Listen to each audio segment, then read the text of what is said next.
very oily, diamonds like to shine. Money doesn't talk, it swears what's mine is always mine. Plunder all the booty, strip the ozone from the sky. It's our first proper Blockheads album, with Derek doing all the singing and all the lyrics. Great songs, great stuff.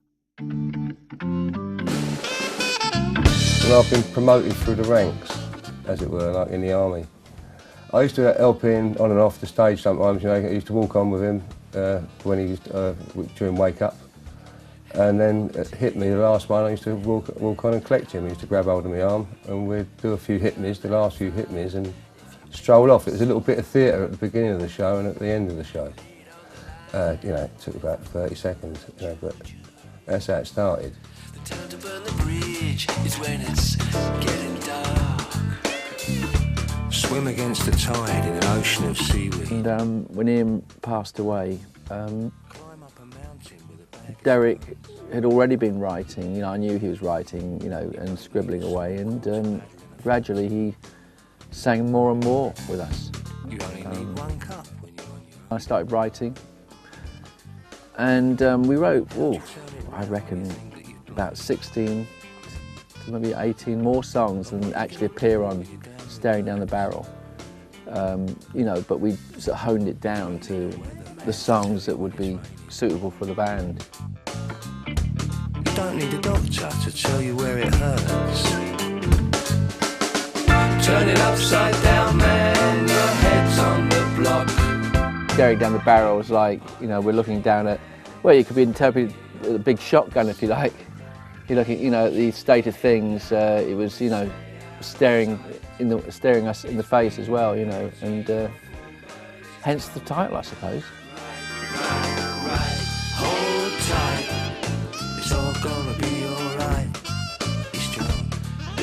We've made this album Staring Down the Barrel, which we think, well, I think, is, I had a dream about our next crack at the 15 minutes, you know, that we had way back when, and we deserve another crack, so we want to do it in a big way, hence we've got all this team behind us and everything. First time for ages, because we've been a cottage industry kind of vibe since the demise of Ian. And sad loss of Charlie Charles, our drummer as well, but we carried on, the Blockheads keep going. Well, it's turned out to be a bit of a conceptual album. Seemed to be around a subject which is very pertinent at the moment, which is money.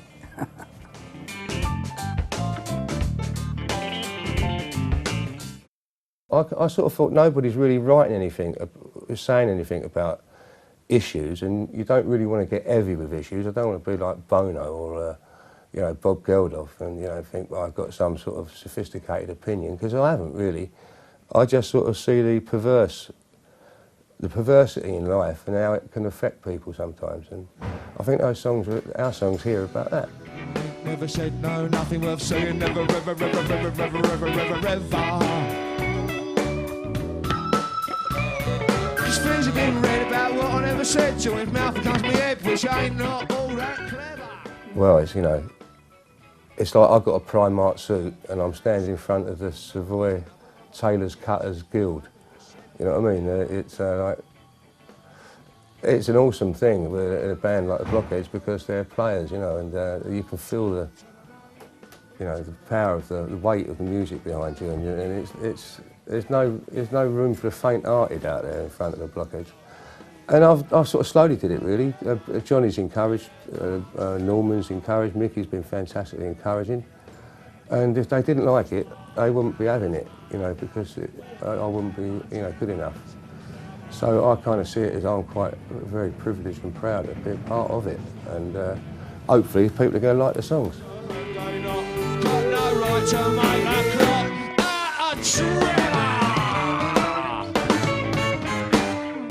Why should I feel bad about something I ain't had? Such stupidness is mad. There's nothing. With the Blockheads, we're still out. Every gig is fantastic. I mean, because we're doing these tours now, and not just 1 or 2 gigs together, we can get up ahead of steam.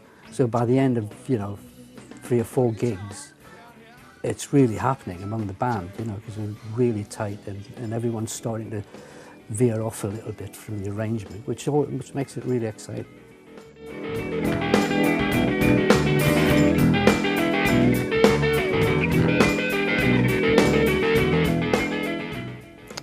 So I was quite honoured to be in such a kind of seminal UK group, and quite inspired by it. You know, we've got good chemistry.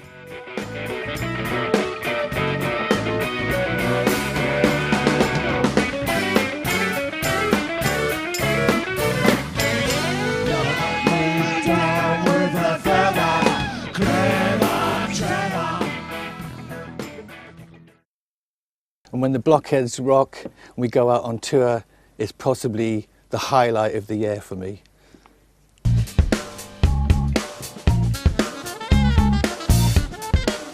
That's, you know, we basically just had a lot of fun recording sound effects, breaking glass and, you know, hammers hitting walls and all kinds of stuff.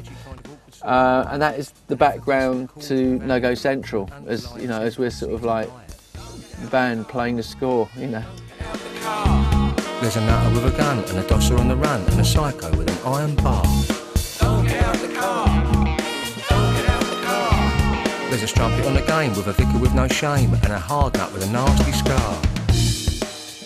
Oh, we've known each other so long now. We've grown up together almost, you know, musically as well, which is great. We enjoy playing with each other and it feels good still. Conversation with the gang. A burnt out motor and a can of gasoline that can start off proceedings with a bang. A bloke by the jewellers with a brick in his hand. Another on the pavement with a knife. A drug down in the basement and a brothel on the roof. And a sauce pot kicking crap out of his wife. Don't get out the car. Don't get out the car. There's a car shop of his state.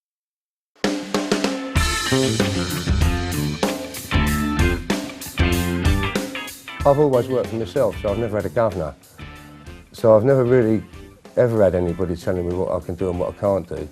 So I've been pretty lucky in as much as to go through life with taking a very free and easy attitude towards things, and I think that's what's helped, you know, being slightly cynical, but you know, looking a little bit deeper than the surface and things like that, and seeing how people pontificate about what they can do and what they can't do, and they don't really do anything at all, and that sort of stuff gives me the umps.